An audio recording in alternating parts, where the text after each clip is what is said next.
किसी भी देश और समाज के लिए प्रगति और समृद्धि के नित नए प्रतिमान स्थापित करने के लिए समय समय पर होने वाला रिफॉर्म अत्यंत महत्वपूर्ण होता है। लगातार हर एक फील्ड में पिछले 10 वर्ष के अंदर बेहतरीन रिफॉर्म करके भारत की अर्थव्यवस्था को एक सम्मानजनक स्थिति में पहुंचाने और दुनिया की 5वीं बड़ी अर्थव्यवस्था के रूप में भारत को स्थापित करने के लिए प्रधानमंत्री मोदी जी के नेतृत्व में काफी कदम उठाए गए, रिफॉर्म किए गए।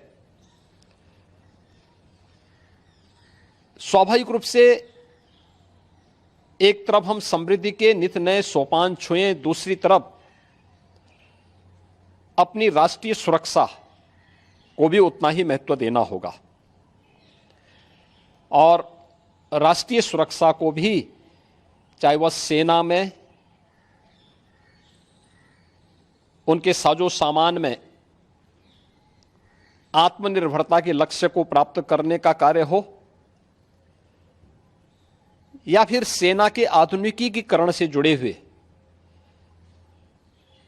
एक त्वरित निर्णय लेने की गति को आगे बढ़ाने का। सेना भी इस रिफॉर्म के साथ आगे बढ़ी है। आज अत्याधुनिक फाइटर विमान भारत की सेना के पास हैं। Defence manufacturing corridor Uttar Pradesh और तमिलनाडु में विकसित हो रहा है। उत्तर प्रदेश में ही हमारे डिफेंस कॉरिडोर में 6 नोड में हजारों करोड़ रुपए का निवेश आया है।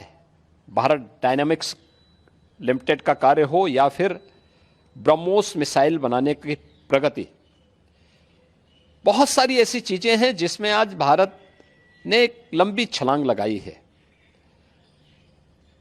स्वाभाविक रूप से सेना भी हमारी इस गति के साथ, इस रिफॉर्म के साथ आगे बढ़ सके। अग्निवीर की योजना भारतीय सेना में इसी देश से आगे बढ़ाई गई है। युवाओं के मन में एक उत्साह है। 10 लाख अग्निवीर भारतीय सेना के अग्निपथ के मजबूत जवान के रूप में अपनी सेवा देने के लिए आगे बढ़ रहे हैं। नौजवानों में उत्साह भी है। दुर्भाग्य है कि कुछ राजनीतिक दल, जिनके लिए स्वयं की राजनीति देश से बड़ी हो गई है, वे देश की कीमत पर राजनीति करना चाहते हैं। उनका काम ही है कि हर रिफॉर्म वाले कार्य को, हर प्रगति वाले कार्य को, हर समृद्धि वाले कार्य में टांग अड़ाना, अनावश्यक व्यवधान पैदा करना, गुमराह करना, भड़काने की बयानबाजी करना, और लगातार उनके द्वारा इस प्रकार के कृत्य किए जाते रहे हैं। और इस मुद्दे को लेकर के भी विपक्ष ने लगातार गुमराह करने का प्रयास किया। आज अग्निवीर में जहां युवा भर्ती हो रहे हैं, एक ट्रेंड युवा अग्निवीर की सेवा को पूरा करने के बाद उन्हें सेना में भी अच्छा अवसर प्राप्त होने वाला है।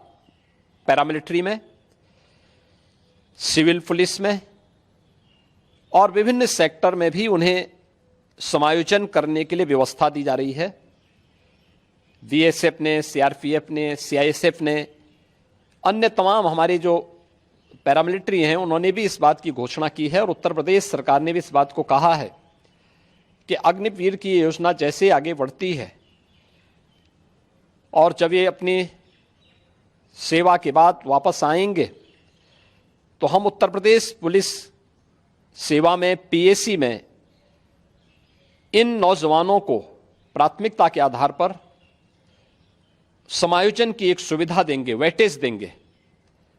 उनके लिए एक निश्चित आरक्षण की सुविधा हम अपनी सेना, अपनी पुलिस में उपलब्ध करवाएंगे। एक ट्रेन मैन पावर हमें मिलेगा, अनुशासित युवा हमें मिलेगा और इसका लाभ राज्य लेने के लिए पूरी तरह हम लोग प्रतिबद्ध होंगे कि उन ट्रेंड युवाओं को हम आगे बढ़ा सकें।